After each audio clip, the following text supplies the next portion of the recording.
আপনি যদি চান আল্লাহ পাক রব্বুল আলামিন আপনার উপর রাজি খুশি থাকুক। আপনি যদি চান আল্লাহ পাক রব্বুল আলামিন আপনাকে জান্নাতে মৃত্যুর পর সাথে, সাথে প্রবেশ করাক। আপনি যদি চান আপনার নেকিগুলো অঢেল পরিমাণে ওই কিয়ামতের ময়দানে বৃদ্ধি করে দেয়।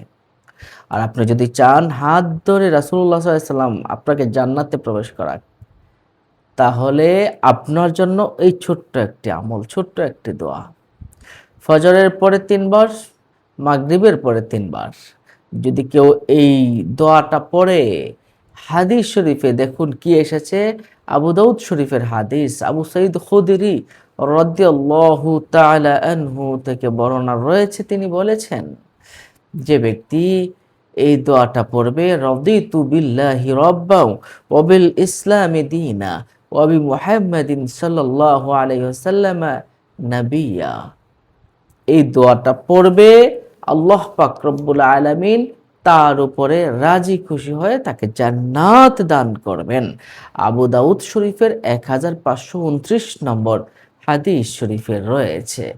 এছাড়াও আপনি আরেকটা হাদিস শরীফে এসেছে, তিরমিজি শরীফের ১৭৬ নম্বর হাদিস, দ্বিতীয় খণ্ডের হাদিস শরীফে এসেছে, রাসূলুল্লাহ সাল্লাল্লাহু আলাইহি সাল্লাম বলেছেন, যে ব্যক্তি ৩ বার মাগরিবের সময়ে, ৩ বার ফজরের সময়ে পড়বে, আল্লাহ সুবহানাহু ওয়া তাআলা তাকে কিয়ামতের ময়দানে তার নেকি বৃদ্ধি করে দিবেন এবং তাকে সন্তুষ্ট করে দিবেন।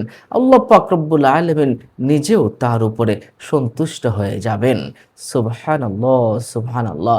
রাদিতু বিল্লাহি রাব্বা ওয়া বিল ইসলামি দীনা ওয়া বি মুহাম্মাদিন সাল্লাল্লাহু আলাইহি ওয়াসাল্লাম নাবিয়্যা ওয়া রাসূলা। আমার সাথে, সাথে পড়ুন, রাদিতু বিল্লাহি রাব্বা ওয়া বিল ইসলামি দীনা ওয়া বি মুহাম্মাদিন সাল্লাল্লাহু আলাইহি ওয়াসাল্লাম নাবিয়্যা ওয়া রাসূলা। এই দোয়াটা পড়বেন। আর রাসূল সাল্লাল্লাহু আলাইহি ওয়াসাল্লামের একখানা হাদিস শরীফে এসেছে, তারগীব ও তারহিব নামক হাদিসের কিতাবে এসেছে, রাসূল সাল্লাল্লাহু আলাইহি ওয়াসাল্লাম ইরশাদ করেছেন, যে ব্যক্তি এই দোয়াটা সকালবেলায় ৩ বার পাঠ করবে, আমি তাকে হাত ধরে, ধরে জান্নাতে প্রবেশ করাবো। সুবহানাল্লাহ, সুবহানাল্লাহ। তাহলে এই দোয়াটা আল্লাহ যদি আপনার উপরে রাজি খুশি থাকতে এটা চান, রাসূল সাল্লাল্লাহু আলাইহি ওয়াসাল্লাম আপনাকে হাত ধরে জান্নাতে প্রবেশ করাতে চান, এটাও যদি আপনি চান, তাহলে আপনি এই দোয়াটা পড়বেন, রাদিতু বিল্লাহি রাব্বাও ওয়া বিল ইসলামি দীনা ওয়া বি মুহাম্মাদিন সাল্লাল্লাহু আলাইহি ওয়াসাল্লাম নাবিয়্যা ওয়া রাসূলা। আমি, এটার অর্থ হলো রাদিতু বিল্লাহি রাব্বা, আমি আল্লাহকে রব হিসাবে পেয়ে সন্তুষ্ট, ওয়া বিল ইসলামি দীনা, এবং ইসলামকে দিন হিসাবে পেয়েও সন্তুষ্ট, ওয়া বি মুহাম্মাদিন সাল্লাল্লাহু আলাইহি ওয়াসাল্লাম নাবিয়্যা ওয়া রাসূলা, এবং মুহাম্মদ সাল্লাল্লাহু আলাইহি ওয়াসাল্লামকে নবী এবং রাসূল হিসেবে পেয়েও আমি সন্তুষ্ট হয়ে গেছি। যে ব্যক্তি এই দোয়াটা পড়ে যায়, আল্লাহ পাক তার উপর সন্তুষ্ট হয়ে যায়, রাসূল সাল্লাল্লাহু আলাইহি ওয়াসাল্লাম তার উপর সন্তুষ্ট হয়ে যায়। তাহলে আর কি প্রয়োজন আছে? আসুন এই দোয়াটা, এই আমলটা প্রত্যেকেই করি।